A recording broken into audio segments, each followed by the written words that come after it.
Good evening, everyone. We're from Team Upper West Side, and we will be presenting our capstone for tonight. So before we start, I am going to quickly introduce you all to the team members, starting with myself. My name is Amanda, and I have Dennis and Jasper and Aigerim. So to start with, today's semiconductor supply chain is facing a breaking point, not because the lack of data, but because leaders cannot see risk before it actually early enough to act. In fact, last year, over $200 billion were lost because of the downstream industry that was caused by the chips shortage. By the time delay comes, by the time delay becomes visible, the damage has already happened. So our goal is to help supply chain leaders to move from reactive risk management to a proactive prevention. We achieve this to an AI-driven dashboard that enhances visibility, predict risk, and optimize inventory routing. Our solution, called Ajax Supply Chain, unifies monitoring, predictive analysis, and scenario simulation, helping leaders to have a more resilient supply chain. So our value lies on three pillars. First is the real-time visibility, where the live tracking of shipments, suppliers, and port with automatic risk detection. The second is the predictive intelligence, where AI forecasting delays, cost impact, and bottlenecks before it actually happens. And lastly is a scenario simulation that let analysts to compare between costs and other risk trade-offs. So with these pillars, we remove common pain points that users often face, including the manual tracking, the late discovery, and the unclear trade-offs. So among pestle factors, we select top three drivers due to the direct and disrupt forces levels on the semiconductor supply chain. So in geopolitical, a sudden export restriction in China can disrupt some semiconductor supply chain overnight, costing tens of millions of dollars per day. Because of this, companies urgently need a network wide visibilities and the scenario planning before production is impacts. And the second is technology with API and IoT and AI was widely available. And the real-time data from ERP or the logistic partners can power larger digital twins models, making continuous monitoring, diagnosis, and simulation technically achieved today. So third is environmental. Extreme weather is disputes ports and factories more frequently, while carbon regulation are tightening too. So the company need toys that can mold weathers to choose low carbon routes. Yeah. So next. So, okay, our market sizing starts with a global TAM at 5.5 billion based on 2024 global supply chain visibility software market. From that, we define our SAM at 825 million, reflecting the semiconductor sector, which represents roughly like 15% of that global visibility platform demand due to its complexity and high value inventory. So finally, our SOM is 11 million, based on the capturing just 2% of that segment for over the first 5 years, which we think is the more realistic benchmark for early stage niche B2B SaaS platform. Okay, so for the next, let me bring you to the competitive advantage, or maybe we could say like the unfair advantage that we have on the Ajax.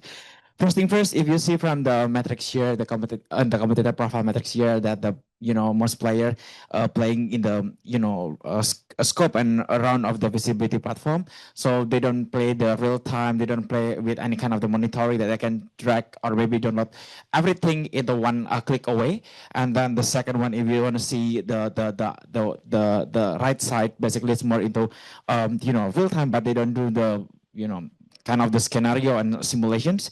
And also the last one is the player with the freight broker companies that they only use the analog one. So if you see the flight, let's put assumptions of the flight radar or maybe flight status that they just only like delay or maybe landed or maybe take off, but they don't see and provide you with those kind of the real-time monitoring. So I think like here we in Ajax we have everything from the previous competitor didn't have it, and then we provide it here. So our solution focused on two more core users. First, Alex, Global Supply Chain Manager. He cares about preventing disruptions before they escalate. So his pain point is being blindsided by risk that it can impact production and executive trust. Our platform for him provides early risk detection and the ability to simulate the best response options. The second is Maria, logistic analyst. She works directly with data across different systems, and her pain point is the lack of clear end-to-end visibility, which forces her to spend hours manually collecting all the data together. Our platform automate this work by unifying that in one place and generating digital twin insights, allowing her to make more informed decisions and analyze issues faster. And our journey starts with monitors, with real-time dashboards to track active and upcoming shipments, to manage key KPIs and alerts. Next disruption occurs, user immediately identifies high risk and perform deeper analysis and actions, moving to simulate and submit. Analysts run scenarios to compare transport routes, modes, and financial impacts, and submit the best options for approval. After that, leads code analyze and confirm changes by comparing trade-offs and updating the approved changes directly into the ERP system. Finally, in communicates, manager use AI-driven summaries to instantly share decisions and updates with the stakeholder, ensure fast alignment and coordinated execution. So we designed the architecture to sit on top of the existing enterprise systems such as ERP and TMS. So we start on the bottom layer. We have the data sources. So this is where we pull all of the data from the existing ERP, and we added the external sources like the risk, weather, and traffic within the vessel and also planes. And on top of that, we have the data ingestion where we normalize and clean the data into a ready operational format. And then moving upward, we have the model layer. So this is where the intelligence and analytic sits. And we plan to build 3 different models to start. First is the predictive risk that forecasts delays. And second is the optimization for simulation purpose, where we comparing between routes and comparing between trade-offs. And lastly is the natural language intelligence, where we process the human input. And after the model, the AI and analytics engine, we have the interface. So this is where our users interact with the dashboard. And sitting vertically within all of those layers, we have our security and governance layer. This is to make sure that all of our operationals comply with the current information security standard. So in here, we are going to demonstrate our prototype. Watching how Ajax supply chain flips the script from reacting to disruption to preventing it.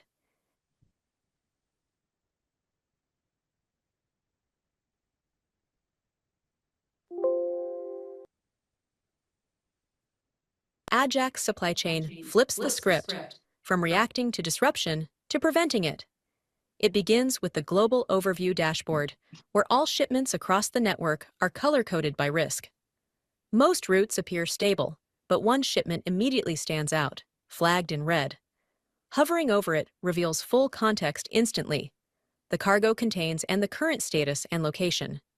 The system predicts a significant delay due to port congestion and an incoming typhoon, with an estimated high-cost increase if nothing is done.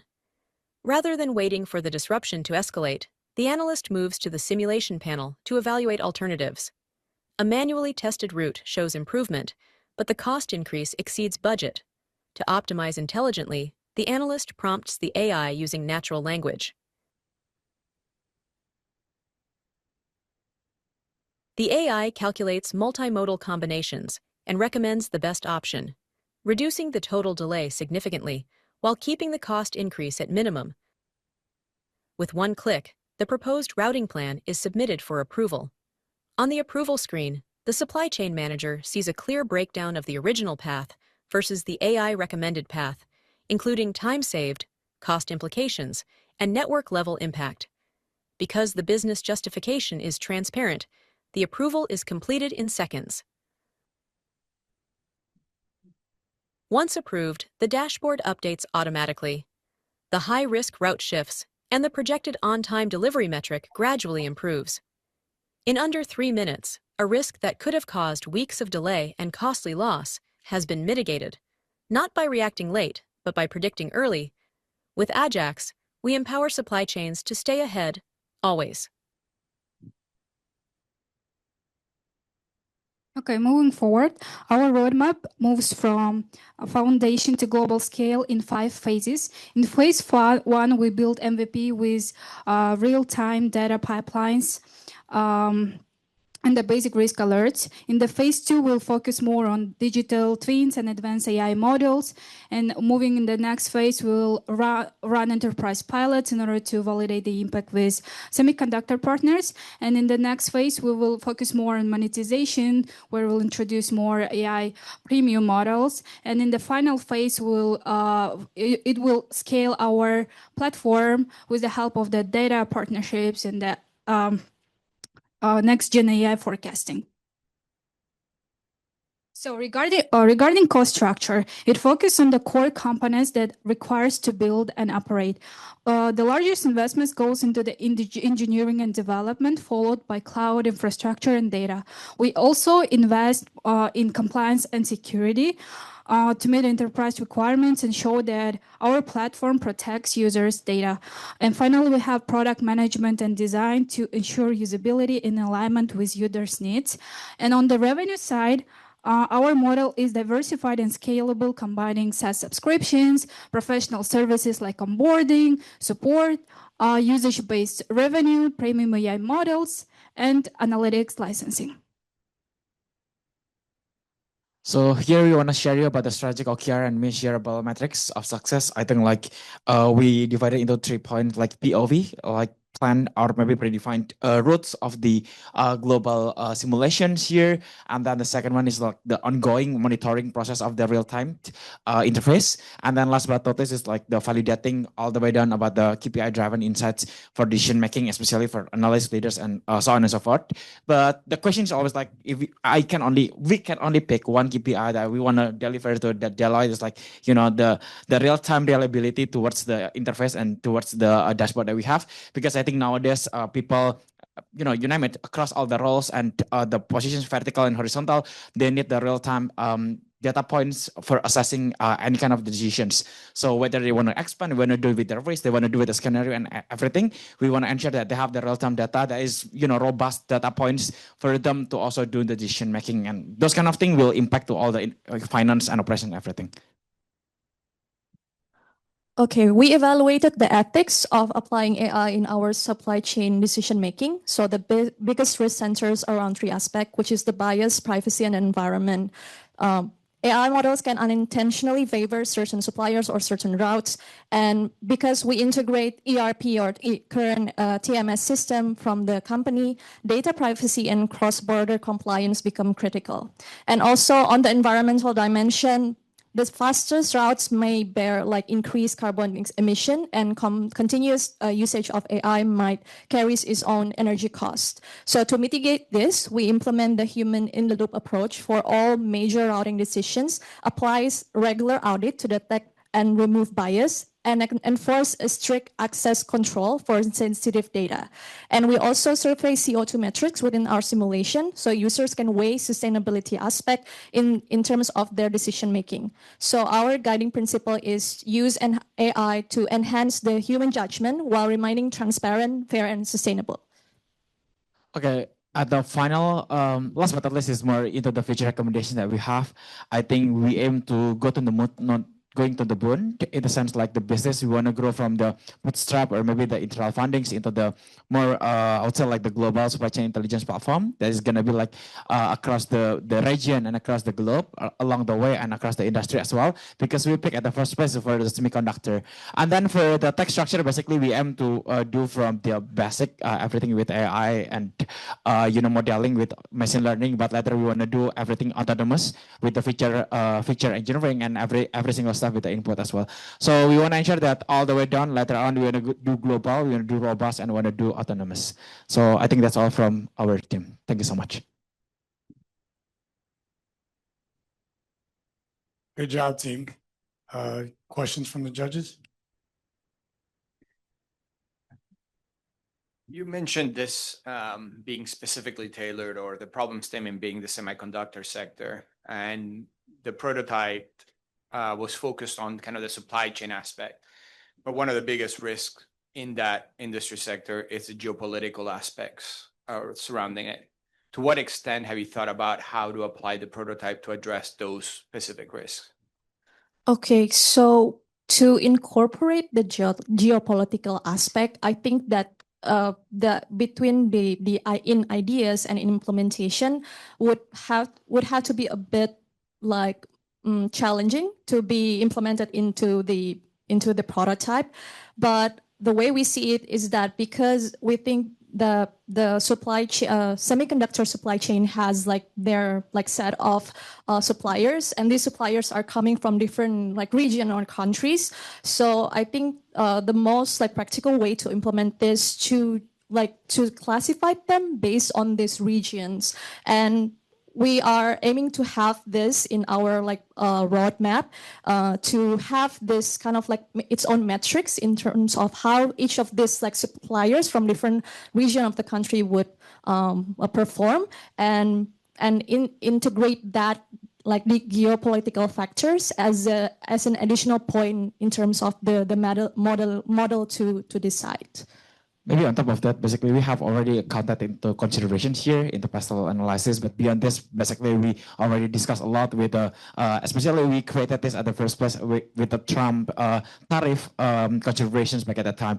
So here we divided into two part of the strategy. First, into uncontrollable things, which uncontrollable things, we scrap everything, news, articles, informations, all the way down from internal and external data points into here into the dashboard. And then the second one is the controllable things, like we want to ensure that all the checklists that you have to go to specific country regions that Amanda mentioned, we already tick all the lists. So I think there is no loophole for them to blame us in terms of the administration and everything. Yeah, so we combine those kind two internal and external factor. I think uncontrollable and controllable things we try to populate into one strategy. Yeah.